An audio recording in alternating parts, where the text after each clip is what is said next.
días a todos y a todas. Hoy vamos a hablar, ¿no?, con la profesora Clara Belén García Fernández Muro.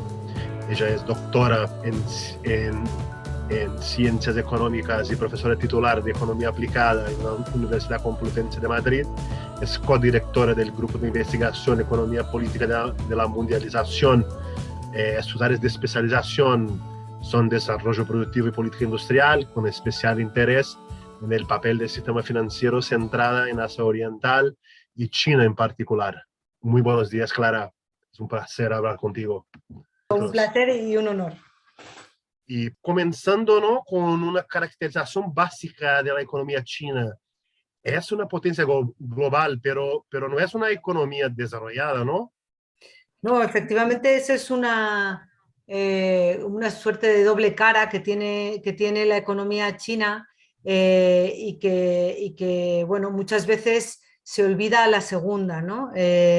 Si me permites, a propósito de este vídeo, confieso que he hecho alguna búsqueda al respecto y me he encontrado con una cifra muy curiosa. Y es que, bueno, hay estudios, ¿no?, que indagan en publicaciones de prensa internacional, Washington Post, etcétera, y un estudio de estos recientes dice que en sus búsquedas el PIB, sin más, sin per cápita, el PIB chino aparecía pues a lo mejor en 5.000 artículos en los últimos 10 años aproximadamente, ¿no? Mientras que el PIB per cápita, la referencia al PIB per cápita chino, aparecía a lo mejor unas 300 veces, ¿no?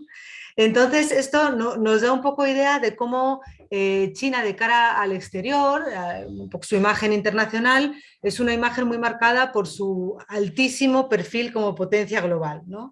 El hecho de ser una economía inmensa, con un PIB inmenso, que le hace ya enseguida sombra al estadounidense, o le va a hacer enseguida sombra al estadounidense, que ha sobrepasado el japonés y el alemán pues hace tiempo, y también, bueno, pues ¿qué se va a decir? Pues potencia exportadora, también potencia importadora, potencia de atracción de empresas transnacionales, también un gran inversor internacional. Es decir, ese perfil de potencia global es lo que muchas veces se ve, se sabe y de lo que se habla de la economía china, no siendo tan frecuente, de acuerdo a la búsqueda que te he comentado, ¿no?, ejemplificándolo con esa búsqueda que te he comentado, no siendo tan frecuente el que se hable de China como esa otra cosa que es, no solo potencia global, sino una economía no desarrollada, una economía con un PIB per cápita en términos de paridad de poder adquisitivo de aún unos $15.000. Bueno, efectos comparativos, pues Estados Unidos no sé si son más de $50.000, $60.000, es decir, para que nos hagamos una idea, ¿no?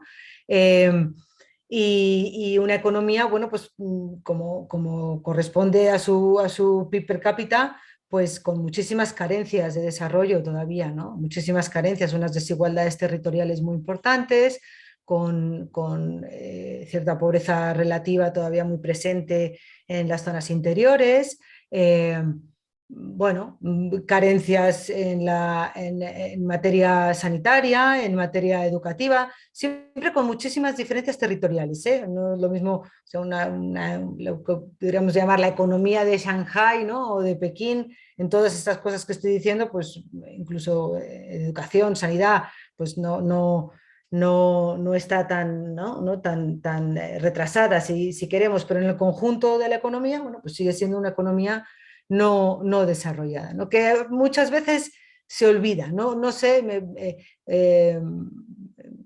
siendo un poco, no sé, cínica o sarcástica, con una mirada un poco retorcida, quizás se olvida a propósito, ¿no? Para colocarlo como competidor de los Estados Unidos, ¿no?, para dar una imagen de competidor de los Estados Unidos y no tanto o no solo como una economía con muchas carencias y todavía muchas necesidades de satisfacción de necesidades bueno, pues materiales y socioeconómicas, ¿no? Y en términos de evolución, ¿no?, ¿en qué ha consistido el éxito chino? Sí, porque digo que todavía es una economía que no podemos llamar, bueno, en el DCD no hace falta explicar que el término avanzado, desarrollado, es un término, o sea que si me permitís los utilizo, ¿no? Los utilizo con libertad, sin que haga falta la nota al pie con todos los matices y dificultades que tiene, ¿no? Definir los límites del desarrollo, etcétera. Pero bueno, dicho esto, ya digo, si me permitís, sigo utilizándolos con libertad y como digo, efectivamente no es una economía plenamente otra vez desarrollada, avanzada, como queramos llamarlo, pero sí que ha tenido una trayectoria, bueno, pues que es bien conocida, ¿no? De éxito, de desarrollo económico brutal, ¿no? Brutal. Entonces, si acaso a lo mejor algunas cifras que no, bueno, se imaginan, ¿no? Pero quizá no se conozcan o no tanto y merezca la pena enfatizarlo, ¿no? El proceso de desarrollo económico chino no es solo un proceso de desarrollo en términos de PIB per cápita, sino que se percibe en cosas tan, creo, importantes como los niveles de pobreza absoluta, ¿no? Si miramos la típica ratio de pobreza absoluta de porcentaje de población que vive con menos de 1,9 dólares, típico umbral, ¿no? del Banco Mundial, pues China ha pasado de niveles del 70 y pico, 80% de la población a mediados de los años 80 o principios de los años 80 a un 60 y pico, 65 por ahí por ciento en torno al año 90, y ahora viene lo bueno, aún no llega a 0,5% en la actualidad. Es decir, son unos recortes de pobreza en términos absolutos, de pobreza extrema, estamos hablando de pobreza por debajo de $1 con 9. Bueno, pues que todo lo que se diga es poco, ¿no? O sea, tratar de imaginar la transformación en el nivel de vida, ¿no? O bienestar material, se entiende siempre, ¿no? De la población china, cuando pasar, ya digo, del 70 y pico, 80% de la población con menos de 1,9 dólares al día por debajo del 1%, por debajo del 0,5%, pues no sé, podríamos enredarnos con más datos, pero creo que este es suficientemente gráfico como para entender que es un proceso absolutamente transformador. Pero en materia, o sea, más allá de los índices, ¿no? También si miráramos IDH, etcétera, esperanza de vida, pero no me voy a meter en eso, pero más allá de esos indicadores, ¿no? que por supuesto son muy importantes, indicadores de desarrollo de distinto tipo, yo creo que hay una cosa que merece la pena también comentar, porque tampoco es siempre del todo sabido, y es que el proceso de desarrollo económico, ahora me refiero económico, no socioeconómico, no en niveles de desarrollo humano o desarrollo socioeconómico, sino el desarrollo puramente económico chino, es muy parecido a lo que fue el comienzo o a lo que fue el crecimiento económico moderno en las economías que ahora llamamos avanzadas. Intento decirlo con tres ideas, ¿no? Uno, por tasas de crecimiento, aunque China, bueno, pues lleva muchísima delantera en cuanto, ¿no? a años, tasas, etcétera, es una barbaridad, no se conoce un caso como este en la historia, ¿no? En términos de crecimiento económico puro y duro.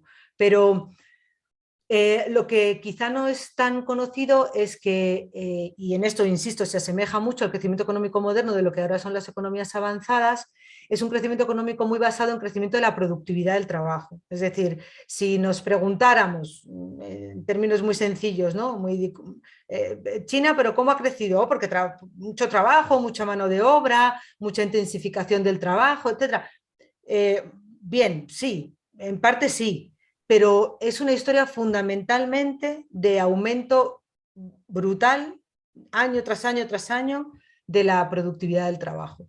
Y esto sustentado, y voy con la tercera idea, que se asemeja mucho a lo que son las experiencias de los países avanzados cuando comenzaron su andadura de crecimiento económico moderno, esto sustentado en unas tasas de inversión brutales, es decir, en un esfuerzo inversor enorme. La productividad del trabajo, por tanto, en China ha dependido en buena medida en un esfuerzo inversor tremendo. Esto no es que no sea sabido, o sea, no se ha conocido bueno, pues un poco por casi la cultura popular, ¿no? de China, pues invierten mucho, pues sí, en infraestructuras también. Pero lo que quizá, o sea, quizá merezca la pena insistir, porque también es muy habitual insistir casi exclusivamente en la cuestión del desarrollo tecnológico, ¿no?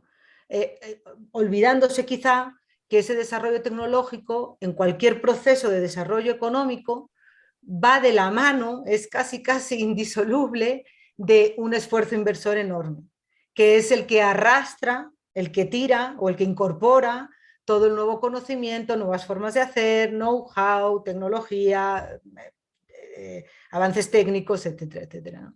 Entonces yo creo que estas similitudes con el crecimiento económico moderno de los países ahora avanzados son interesantes porque a veces se olvida, ¿no? Dicho muy tontamente, mucha mano de obra o ahora más adelante desarrollo tecnológico. Bueno, sí, pero unos logros brutales de productividad del trabajo y muy sustentados en un gran esfuerzo inversor. No solo, pero en un gran esfuerzo inversor. Y esto diría yo que es un poco ahí en términos de evolución con diferencias por etapas, pero en eso no estoy entrando. Es decir, luego si acaso comentamos alguna cosa, ¿no? Que las etapas no han sido todas iguales, ni en las fuentes del crecimiento, pero en términos generales sí que se aprecia esta historieta desde el comienzo de las reformas, ¿no? Desde que comenzaran las reformas con Deng Xiaoping a finales de los años 70. Bueno, alguna pregunta, ¿no? Sobre justamente los inicios de esta andadura del desarrollo económico, ¿no? Sobre etapas, justamente las etapas de las reformas y sobre las características de esas reformas. Pues nos puede, ¿no?, aclarar cómo fue este camino. Sí, la verdad que hablar del comienzo, pues es decir, estamos hablando de finales de los años 70, principios de los 80, de esa primera etapa de reformas. Bueno, pues podría llevarnos mucho tiempo porque es una historia muy bonita, es una historia muy curiosa, ¿no? ¿Cómo tratar de resumir o de caracterizar ese comienzo del reformismo de manera sucinta? Si acaso lo primero, para aquel que no lo sepa, aunque seguro que esto ya lo sabe todo el mundo, lo primero para aquel que no lo sepa es que es radicalmente distinto a cómo fueron las reformas en la Unión Soviética. Es decir, con la caída de la Unión Soviética pues, se inicia una transición hacia una economía de mercado que es, ¿cómo decirlo? Pues muy radical, ¿no? Muy inmediata, muy rápida. El caso de China es prácticamente el opuesto. Es un proceso de transición, sí, sin duda, hacia una economía de mercado, desde una economía planificada, pero es una transición que luego comento un poquito más de todas las características, pero que va a ser muy gradual en todo lo que implica una transición, ¿no? Una transición de plan a mercado, dicho muy mal y muy pronto, requiere de cierto traspaso de propiedad estatal de los medios de producción a propiedad privada, también digo requiere en el sentido de que si no, no estamos hablando de una transición, ¿no? Hay una transición. ¿Por qué sabemos que la hay? Porque hay un cierto grado de traspaso de propiedad de manos públicas a manos privadas, hay transacciones en mercados, es decir, intercambio en mercados y no solo intercambio a través de la planificación, y también en relación con estos intercambios de mercado pues aparecerían precios de mercado, es decir, precios más o menos establecidos en virtud de escaseces relativas, oferta y demanda, etcétera, y no solo precios planificados o precios administrados, ¿no? Estas tres cosas tendrían que darse. Y lo que es muy curioso en China es cómo se da esto, esta transición, ¿no? Y si me permitís, pues a lo mejor dos ejemplos, uno el del medio rural y otro el de las empresas estatales, ¿no? Pero en ambos casos se ve que ni hay una privatización inmediata ni radical y no hay tampoco una mercantilización, ¿no? de los intercambios, ni hay solo precios de mercado desde el inicio. En el mundo rural es muy curioso que lo que se hace al inicio del todo de las reformas es básicamente un sistema de contrato con las familias por los cuales no se les transfería, vuelvo a insistir, no se les transfería la propiedad de la tierra porque seguía siendo pública, en concreto comunitaria, pero vamos, colectiva, pero lo que sí que se les transfería era un cierto derecho de uso y de toma de decisiones sobre los insumos y los outputs, ¿no? Y entonces, de la mano de esa pseudo privatización, porque no es una privatización, ¿no? Lo que ocurrió fue que también se permitió la apertura de pequeños mercados, pero mercados que eran al mismo tiempo que el no mercado, es decir, al mismo tiempo que la planificación. Estas familias tenían que seguir proveyendo al planificador, ¿no? A la colectividad de sus productos agrarios, una cuantía determinada de productos agrícolas, del mismo modo que tenían que seguir suministrando trabajo a la colectividad, ¿no? De mantenimiento de infraestructuras rurales, etcétera. Pero si algo les sobraba, podían venderlo en mercado libre, unos mercados completamente informales, ¿no? Y así fueron surgiendo en paralelo dos carriles de precios, de mercado y precios administrados, ¿no? Esto es el mundo rural. Y sin enrollarme mucho, y las empresas estatales, lo mismo. Una suerte de, con mucha prueba y error institucional, porque había unos contratos que no funcionaban, otros que sí, bueno, pero con prueba y error llegaron bueno, pues a una serie de mecanismos de contratación entre comillas, no pensemos en contratos formales como, no sé, como en un estado de derecho, si queréis, al uso, ¿no? Es decir, el planificador acordaba, quizá mejor que contrataba, con las empresas estatales algo muy parecido, es decir, bueno, pues se le ponían unos requerimientos, ¿no? de reciclaje tecnológico o de inversión, también de provisión de producción al plan, pero se introducía una suerte de incentivo, como si dijéramos, como si fuera de propiedad privada, pero sin serlo, en tanto en cuanto aquello que sobrara, el beneficio que sobrara, pues podía hacer uso la empresa de él de manera más o menos libre. Y del mismo modo empezaron a surgir pues, dos sistemas, uno de mercado y uno planificado al mismo tiempo, ¿no? Esto, no sé si te puedo comentar un poco más de características generales que llegan hasta hoy, porque yo creo que es interesante. No sé si, o sea, con estos ejemplos, yo creo que se percibe... No, que está diciendo justo eso, que es muy curioso, que me gustaría mucho. Sí, con estos ejemplos, no sé si o sea, yo creo que ya se perciben bien, bueno, no porque no los he contado con mucho detalle, pero yo creo que se perciben tres características que son muy propias de la forma de hacer política pública en China, ¿no? Del reformismo, si queréis, aunque ya claro, a día de hoy ya hablar de reformas es raro, pero bueno, de políticas, ¿no? De la forma de tres características que yo creo que se arrastran hasta el día de hoy, que serían lo que en los libros de texto se llama el gradualismo, el bottom-up, y, ¿no? Y ahora lo cuento un poquito, y el economicismo de las reformas, ¿no? Lo del gradualismo se refiere a esto a lo que me he referido, ¿no? A lo que me he estado mencionando, que no se cruza un abismo de un salto, ¿no? Sino que se va, bueno, pues se va poco a poco, como decían ellos, sintiendo las piedras bajo los pies, es decir, se va tanteando con pequeñas reformas que de alguna manera coexisten con el marco de políticas previo, etcétera. Esto sería un poco el gradualismo. Y digo, se ve claro en el ejemplo este que he dado de las reformas rurales iniciales, ese tanteo, ese ir probando incentivos de propiedad privada sin propiedad privada, este tipo de cosas, pero se ve hasta el día de hoy. Es decir, hasta el día de hoy, pues yo qué sé, proyectos de despliegue de renovables o proyectos regulatorios para el desarrollo del hidrógeno verde, lo que queráis. Todo se hace de alguna manera con proyectos piloto, vamos, todos, seguro que encontramos algún ejemplo que me contradice, pero de alguna manera se sigue obrando así, con proyectos piloto que coexisten con marcos regulatorios y con marcos bueno, pues de formas de hacer anteriores. Lo mismo pasa con esto del bottom-up, ¿no?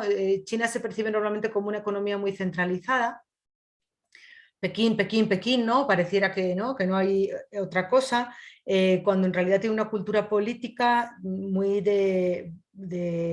bueno, pues no sé cómo decirlo, de toma de decisiones conjuntas, incluso de alguna manera búsquedas de consenso, y entonces desde el comienzo lo que se ha ido haciendo es dejar que ese gradualismo, ese prueba y error, se vaya practicando desde unidades más descentralizadas, ¿no? Gobiernos locales o unas empresas estatales sí, pero otras no, ¿no? Y entonces a eso nos referimos un poco con el bottom-up. Entonces hay proyectos piloto, iniciativas de modificación, de transformación institucional o de política pública que vienen un poco de abajo.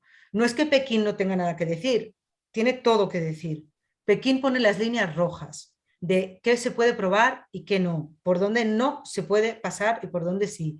Pero también, o sea, pone líneas rojas, pero también pone semáforos verdes, es decir, da como si dijéramos señales de hacia dónde, ¿no? Que por cierto, esto nos llevaría a cosas muy contemporáneas, ¿no? El que se meta en la cárcel a determinadas personas es una forma de decir esto es línea roja, por ejemplo. O lo de los semáforos verdes, pues también se ve, ¿no? En los mismos planes quinquenales, cómo sirven para los reguladores de menor nivel, ¿no? Locales, o para los propietarios de SOEs, de empresas estatales, o incluso para los CEOs de empresas privadas. ¿Cómo sirven esos planes quinquenales y otros documentos o discursos del propio presidente? Sirven para que los distintos actores que van a decidir qué probar y qué no, sepan dónde hay semáforo verde, dónde hay línea roja, pero también dónde hay semáforo verde, ¿no? Y entonces, pues, es una forma de hacer política pública que es muy poco, o sea, que es muy iterativa, ¿no? Entre Pekín y otras unidades administrativas o de toma de decisiones y otra vez y el centro. Y lo último ya de verdad, el economicismo que yo creo que es interesante porque se decía en los años 90 que era imposible que China hiciera reformas económicas profundas sin llevar a cabo reformas políticas. Que eso, por supuesto, desde la mente occidental quería decir democratización y abandono del régimen de partido único, ¿no? Esto no lo hicieron nunca, siguen sin hacerlo, es decir, lo del abandono del sistema de partido único. Y la intuición que uno tiene con Xi Jinping y bueno, pues con su probable tercer mandato es que esto va a seguir siendo así. Es decir, que por muchos avances o cambios o transformaciones que se den en materia de regulación económica y en materia de, bueno, pues sí, de políticas públicas en lo económico, no tiene ninguna pinta de que el marco político general vaya a transformarse, ¿no? De hecho, el propio marco político es una línea roja para las reformas económicas. Es decir, es muy probable que aquello a lo que muchos analistas occidentales aspiraban, a que China que se convirtiera en una economía normal, bien, pues a lo mejor no va a pasar, lo cual no quiere decir que no sea de mercado o que no sea capitalista o que no haya propiedad privada, porque todo eso lo hay. Pero normal en un sentido, pues no sé, casi más platónico, ¿no? De economía liberal, ya digo, casi platónica, ¿no? Que es a lo que aspiraban muchos analistas occidentales, pues es más que probable que no ocurra, ¿no? ¿Y cuáles son las claves de la economía política, ¿no? En ese desarrollo productivo? Sí, pues claro, la economía política, es decir, un poco, ya hemos hablado de cómo se establecen algunas claves, ¿no? De cómo se establecen las normas o las características de las normas, ¿no? De cómo ha sido gradual. Que, por cierto, una cosa que no hemos dicho, porque tampoco hay tiempo para decirlo todo, pero una cosa que no hemos dicho es cómo ese gradualismo y ese sistema bottom-up es muy probable que haya sido muy eficaz para el desarrollo productivo. Porque es lo que de alguna manera permite recular en cosas que no funcionan bien, es lo que permite controlar el proceso, es lo que permite la prueba y error, etcétera, que es una forma de proceder tan distinta a lo que se recomienda, ¿no? Desde la calidad institucional que pueda, ¿no?, predicar el Banco Mundial, nada que ver. En cualquier caso, que un poco más de economía política en cuanto a actores, porque por ahora pues me estoy refiriendo más a las características, ¿no?, de las reformas. Yo creo que hay una cuestión que es común a toda Asia Oriental, y eso pone a China en su contexto, bueno, que igual que otros países de Asia Oriental, pues China ha tenido, yo creo, como parte de la explicación de su éxito económico, que es la presencia de lo que la literatura académica llamaría un estado desarrollista fuerte, ¿no?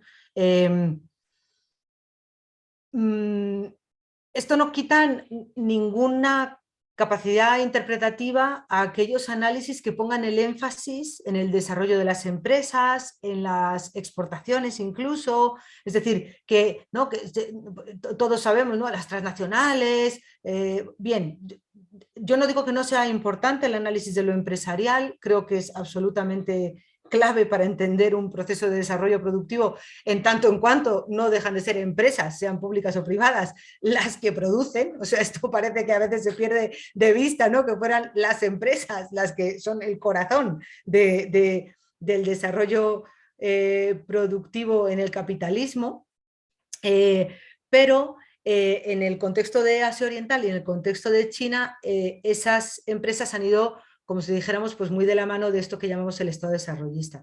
Y un Estado desarrollista, también de forma muy resumida, pero vamos, yo creo que sí que hace justicia a lo que ha sido el caso de China. Un Estado desarrollista sería un Estado con voluntad de transformación, podemos decir económica, pero normalmente también es socioeconómica, es decir, y ahí sí que hay un etapismo claro. El Estado desarrollista chino inicialmente lo que quería, dicho muy mal y pronto, es que la gente del campo no volviera a pasar por una hambruna como la que pasó con el gran salto adelante de la época maoísta. Entonces hay una intención clarísima de seguridad alimentaria, de satisfacción de necesidades básicas en las zonas rurales. Entonces ese sería el objetivo de desarrollo en una etapa muy inicial. Más adelante hay un objetivo de desarrollo que está más centrado en el crecimiento económico y en el crecimiento de la productividad, en el crecimiento económico. Es una etapa más centrada en la inversión, en la promoción también de esas zonas especiales de exportación para obtener divisas que les permitiera seguir promoviendo ese crecimiento económico.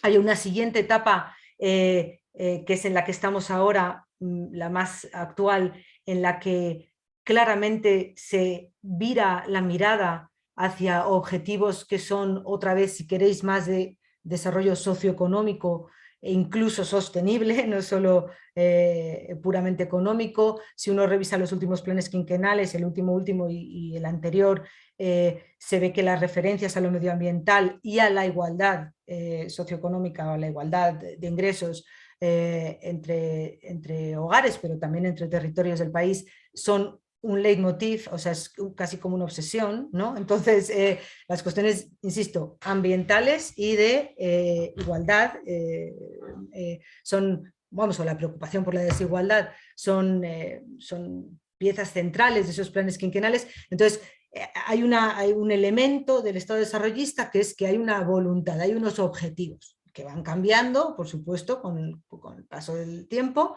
con las etapas, con las necesidades que van creándose con el desarrollo de la economía, pero hay unos objetivos muy claros, muy marcados y además expresos, o sea, incluso se cuantifican.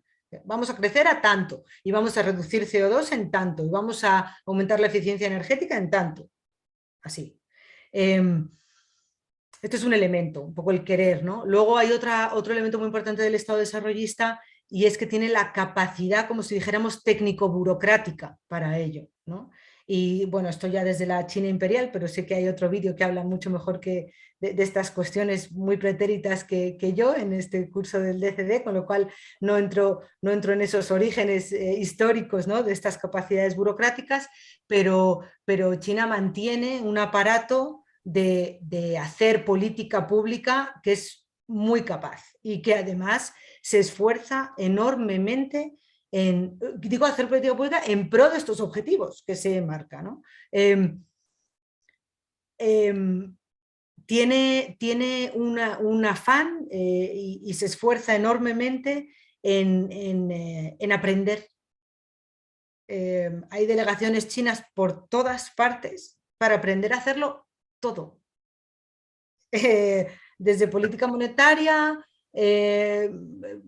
lo que queráis, política fiscal, cuestión de, yo qué sé, de manejo de riesgo bancario desde regulación bancaria, lo que queráis. O sea, hay un esfuerzo enorme de capacitación administrativa eh, para perseguir los fines. Y luego otro elemento es que tienen mucha capacidad, no solo técnica, sino de organización y de coordinación de actores dentro de la administración para que haya, como si dijéramos, bueno, pues una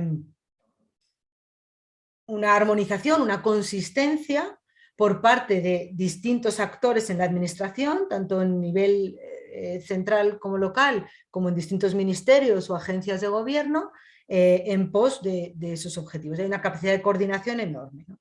Es verdad que lo hacen con una agencia de desarrollo para ellos, es decir, o sea, hay como si dijéramos una agencia jefe, ¿no? que todos saben que manda sobre determinadas cuestiones que tengan que ver con la persecución de estos objetivos. Y luego la tercera cuestión, que no es poco importante, es la cuestión del poder de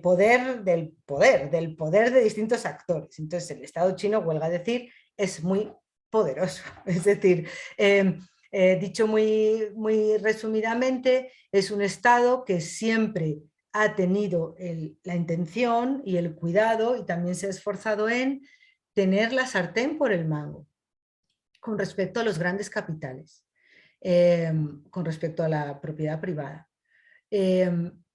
También a veces se tiene que esforzar incluso en tener la sartén por el mango con respecto a los directivos de las grandes empresas públicas, que también tienen sus propias agendas, ¿no? Como si dijéramos. Pero bueno, pues ese esfuerzo en mantener el poder, en que en el lenguaje este típico, ¿no?, de economía política, en no ser capturado por los intereses privados, pues es lo que le ha permitido también, bueno, pues no solo marcarse unos objetivos, que esa parte es fácil, ¿no? Yo quiero no sé qué cosa, ¿no?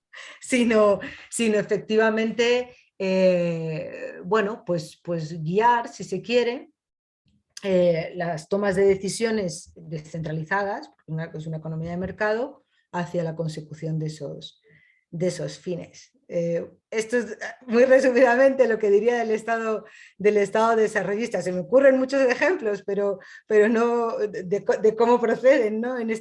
Bueno, si acaso solo una cosa, que también esto del poder ha ido un poco por etapas, bueno, y del saber, ¿no?, de la capacitación técnica y el poder político, por así decirlo, también ha ido por etapas, porque claro, no solo los objetivos han sido cambiantes, sino las necesidades, por ejemplo, de capacitación técnica en la administración, pues no tiene nada que ver al comienzo, cuando su afán es, como digo, el empezar una andadura de satisfacción de necesidades materiales muy básicas, o la capacidad de empezar a exportar algo para poder obtener divisas para no ahogarse, ¿no?, por balanza de pagos, por cuenta corriente. Entonces las capacidades técnicas de la administración, de la política pública en ese momento son muy distintas que cuando ya se quiere, por ejemplo, ejemplos como los que he dado antes, montar un sistema de regulación y supervisión bancaria. No tiene nada que ver. Eso es después. Y ahora, por ejemplo, pues me contaban hace poco, no sé hasta qué punto es preciso, pero que me resultó muy llamativo, el cómo se intenta formar, como hay un afán, por ejemplo, ahora de satisfacción de necesidades más, más sociales, si queréis, ¿no? Más de desarrollo humano, por ejemplo, universalización de la sanidad hacia todos los territorios del interior, etcétera, una sanidad que no sea básica, basiquísima, sino bueno, pues unos ciertos niveles de provisión de sanidad pública, pues me contaban hace poco que se obliga, se mandan a los médicos de los mejores hospitales de Pekín o de Shanghái a capacitar a gente a las provincias del interior, ¿no? Entonces, otra vez, en ese afán de capacitación, bueno, pues sería a lo mejor un ejemplo que se me ha venido a la cabeza porque me lo han contado hace poco, ¿no? De cómo se sigue por etapas, en función de los objetivos, se va modificando eso de qué significa capacitarse, ¿no? También, por ejemplo, en el tema de renovables o de, bueno, renovables ya están casi de vuelta en China, pero bueno, de cuestiones medioambientales, de transformación del sistema energético, digo que están de vuelta en capacidad de instalar generación, ¿no? No es que hayan llegado a su meta, pero en capacidad de instalar generación. Pero en materia de renovables u otras cuestiones que tengan que ver con la transformación del sistema energético, pues también ha habido, pues eso, delegaciones chinas por todas partes para tratar de capacitarse en la regulación de los sistemas energéticos, eléctricos, etcétera, para tratar de avanzar en ese sentido. Siempre con, me permito la coletilla habitual, con características chinas. Siempre con características. O sea, esa adaptación nunca es puramente mimética, o esa importación de capacidades de gestión nunca es puramente mimética. Es con adaptación a sus objetivos y a sus características institucionales, ¿no? Muy interesante todo. Pero, ¿y ahora? No, a Jinping se le percibe como un líder que coarta libertades, ¿no?, civiles y políticas, que obstaculariza avances de empresas. Xi Jinping da continuidad a ese desarrollo. ¿Cómo lo ves? Pues es difícil, ¿no? Y además es difícil valorarlo. Con China siempre pasa una cosa muy peligrosa, imagino que con Rusia también, que es difícil valorar y valorar en positivo cuestiones de desarrollo económico y más aún actuales, es decir, un presidente que está todavía, ¿no?, en el poder y que además en contra de cómo venía siendo bueno, pues el hábito en China parece que va a permanecer un tercer mandato, cosa que no pasaba desde Mao, ¿no? Es difícil valorar esas cuestiones económicas en positivo sin que parezca que estás dando, ¿no?, como si dijéramos, sello de aprobación pues, al régimen político o al líder en cuestión. No voy a hacer eso, ¿bien? O sea, no ha de entenderse de esa manera nada de lo que diga. Claro, porque Xi Jinping es una persona que hace purgas, que encarcela, que censura, vamos, un régimen. ¿No? Entonces, claro, pareciera que lo que voy a decir a continuación fuera dar sello de aprobación a estas acciones de represión o de limitación de libertades civiles.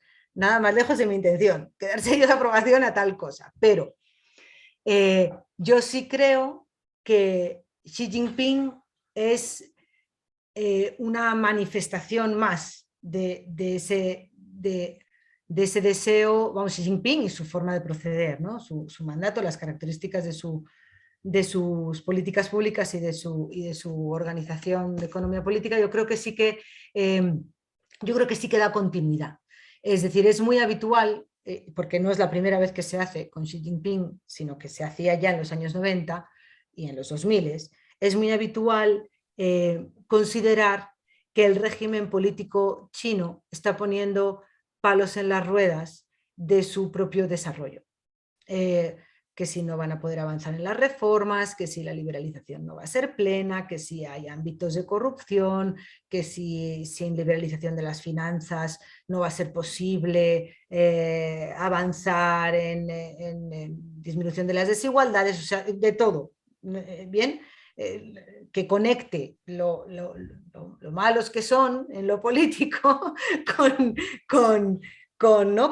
con cómo eso va a ser, ¿no? Cómo eso va a arrojar palos en las ruedas o cómo eso va a ser limitante de los avances en materia socioeconómica o ahora ambiental, podríamos decir incluso, ¿no?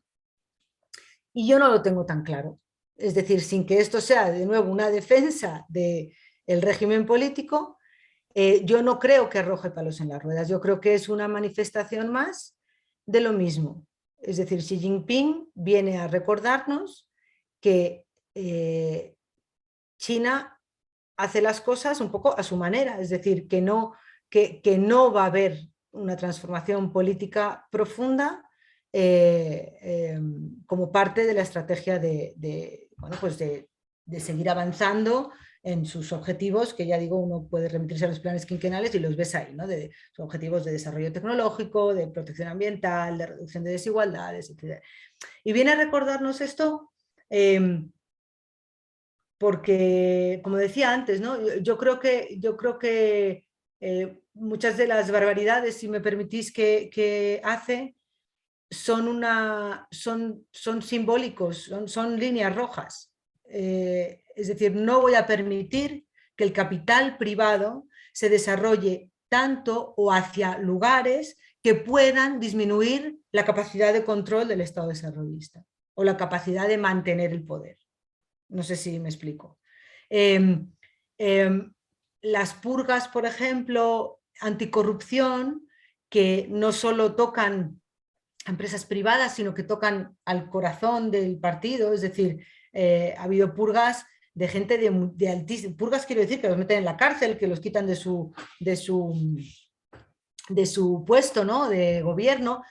Ha habido purgas a altísimo nivel, o sea, de gobernadores de provincias muy importantes económicamente, ¿no? Y políticamente.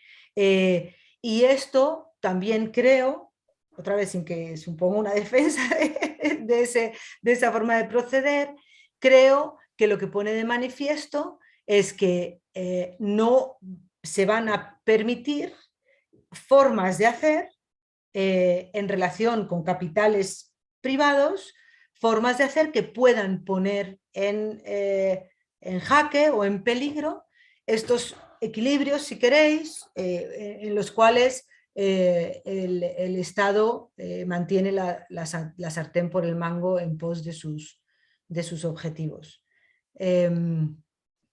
No sé si esto de alguna manera contesta a la pregunta que me hacías sobre Xi Jinping.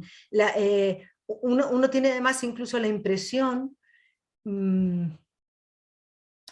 o sea, esto del tercer mandato, que es más que probable, y a mí me entristece un poco, porque sí que, claro, en ausencia de democracia, por lo menos, lo que sí que había, y esto cualquier politólogo, yo no soy politóloga, cualquier politólogo que de verdad sepa algo de China, o incluso politólogos chinos, te decían que es verdad, que es verdad, no hay un sistema electoralista, etcétera, etcétera, pero que dentro del partido había un sistema, como si dijéramos, de checks and balances interno. Con facciones que dialogaban sobre distintas formas de hacer o distintas propuestas, y lo del tercer mandato, que insisto es más que probable a partir del verano, pues claro, pone en duda o en cuestión que estos checks and balances políticos internos puedan seguir vivos. Pero también, de nuevo, en el mismo sentido de la pregunta que me hacías, uno tiene la impresión, yo tengo la impresión de que no es que sea, otra vez, ni necesario ni bueno, no lo sé, pero que es una decisión que tiene que ver precisamente con esa intención de preservar estos rasgos de los que hemos estado hablando. Por el peligro de que entren a adquirir más poder partes del sistema político, partes del partido, que tienen ya otra forma de relación con los grandes capitales, con las empresas extranjeras, etcétera, etcétera. Porque es muy simbólico, ¿no? Pues, que va hacia un tercer mandato que hace mucho tiempo que no ocurría, y eso pone de manifiesto, ¿no? Como estaba diciendo, que es todo muy gradual, es todo muy pensado, y esto, pues, de alguna manera u otra, da la impresión de que, pues, que estamos, ¿no?, pasando una línea roja, pero sí que tal vez sea una forma de preservarse, ¿no?, de volver un poco más despacio, vamos a... Sí, Incluso sí, sí, esas purgas, ¿no? y de reorientación de los objetivos, ¿eh? El pensamiento de Xi Jinping pone mucho énfasis en la palabra socialismo una y otra vez. No vamos a entrar a discutir si nos parece o no socialismo lo que dice él que es socialismo, pero muchísimas referencias al poder del pueblo, al control de los poderes económicos, a las cuestiones de desigualdad, de satisfacción de necesidades. Entonces, socialismo un poco entendido un poco en esas líneas, pues claro, es lo que de alguna manera parece que se quiere, sí, preservar. Y bueno, y ¿hay alguna lección que se pudiera extraerse, ¿no?, del desarrollo o de este desarrollismo chino, ¿no?, para otros países no avanzados, ¿no?, que deseen, pues, transitar la senda del desarrollo productivo? ¿O es algo chino? No es algo replicable, ¿no? Mm. Bueno, ni lo uno ni lo otro. Para Yo creo, nosotros brasileños, ¿no? E claro, intentar, pues, ahí nada, nada, copiar. para nosotros brasileños nada. Bueno, pero sí, vamos a intentarlo. Eh, Vuelvo a decir que la respuesta correcta es la segunda, primero, ¿no? O sea, que, pues que claro, pues que todo es muy chino, que China es muy peculiar, que es un país enorme, que tiene una trayectoria histórica, tanto política como cultural, pues idiosincrática, bueno, casi como cualquier país en realidad, ¿no? Pero bueno, en el caso de China, pues es verdad que China en la economía global tiene un perfil muy diferente al que pueda tener una economía más pequeña, pero también no avanzada, etc. Pero yo, sé que no sirve de mucho, pero las lecciones son, al menos, no sé, a mí se me ocurre pensar en lecciones en negativo, o sea, lo que nos enseña China a desaprender, ¿no? Hay que desaprender, eh, hay que desaprender que, que hay una dicotomía estricta entre el Estado y el mercado. Esto hay que desaprenderlo. No la hay tampoco en Occidente, no la hay en ningún sitio. Es decir, el Estado no desaparece, aunque lo haya intentado con el neoliberalismo. Entonces, esa dicotomía hay que desaprenderla. No es o estatista o de mercado, ¿no? Sino que hay que mirar más dentro y preguntarse, esto lo enseña China, pero también lo enseña una Corea, ¿no?, de hace tiempo. Hay que mirar dentro y preguntarse por cómo pueden relacionarse el Estado y las empresas eh, para la generación de objetivos que sean más o menos de win-win, o sea, que sean un poco del interés de todos y cómo actuar en consecuencia. Entonces, no solo dicotomía, sino casi conflicto entre la empresa y el Estado, ¿no? Entonces, yo creo que hay que desaprender eso. Pero tienen que desaprender los más liberales y los más de izquierdas, o sea, porque los más liberales no querrán darle el rol al Estado, ¿no?, que ha de tener en un proceso de desarrollo productivo. Yo no creo que haya proceso de desarrollo productivo sin implicación pública, lo veo dificilísimo. Sin cierta acción estatal, muy difícil. O sea, solo basándote en las empresas y el mercado, eso no va a pasar. Pero también lo tiene que aprender determinadas izquierdas, ¿no?, que no quieren oír hablar de las empresas, que son todas malas, ¿no? Y entonces es una cosa como que tiene que hacer el Estado, ¿no? Y el Estado tiene que regular, ¿no? Si es izquierda estatista, que no toda la izquierda es estatista, pero ciertas izquierdas estatistas, pues el Estado tiene que regular y hacer y coartar el que la empresa... En esa dicotomía yo creo que es muy difícil conseguir un Estado desarrollista o un desarrollo productivo bueno, pues duradero, ¿no? No voy a decir armónico porque nunca lo es el desarrollo capitalista, pero que no sea tan en conflicto entre el Estado y el mercado, el Estado y las empresas, ¿no? Unos y otros. Eso es una cuestión a desaprender. Otra cuestión a desaprender es el tema de qué es la calidad institucional. China mal, porque mucha corrupción y bueno, ya, pero ha funcionado. Con esto obviamente no estoy defendiendo la corrupción. Estoy diciendo que hay que tener muchísimo cuidado con la transposición mediante recomendaciones de lo que es calidad institucional, ¿no? Un Estado que actúa a arm's length, ¿no?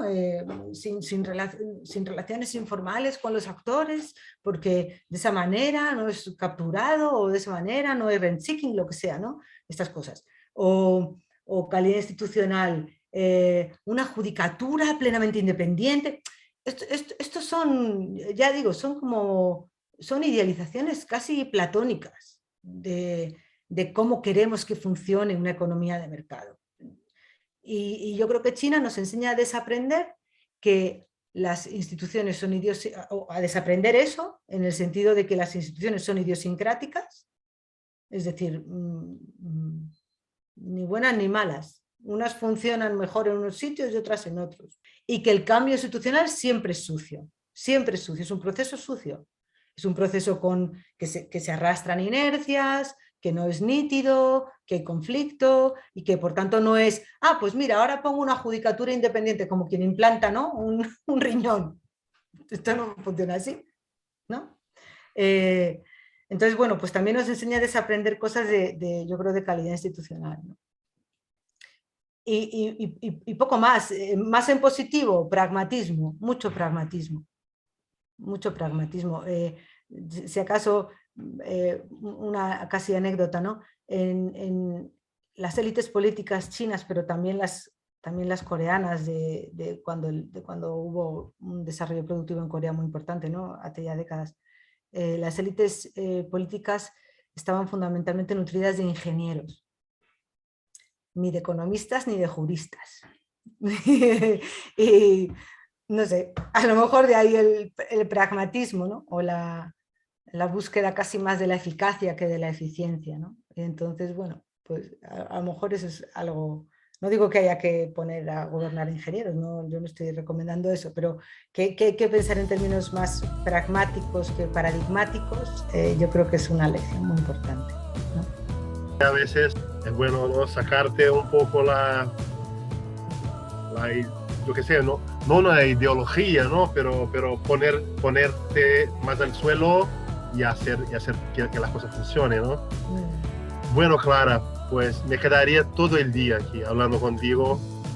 Es un placer inmenso oírte, siempre un placer, y te agradezco muchísimo la disponibilidad, ¿no? Todo lo que ha compartido con nosotros. Y espero no poder oírte otras veces más. Bueno, yo espero que salga bien el vídeo y yo también os agradezco muchísimo que contéis conmigo, porque desde luego el plantel de gente que participa en estos vídeos del DCD es gente estupendísima, o sea que ha sido un placer y un honor.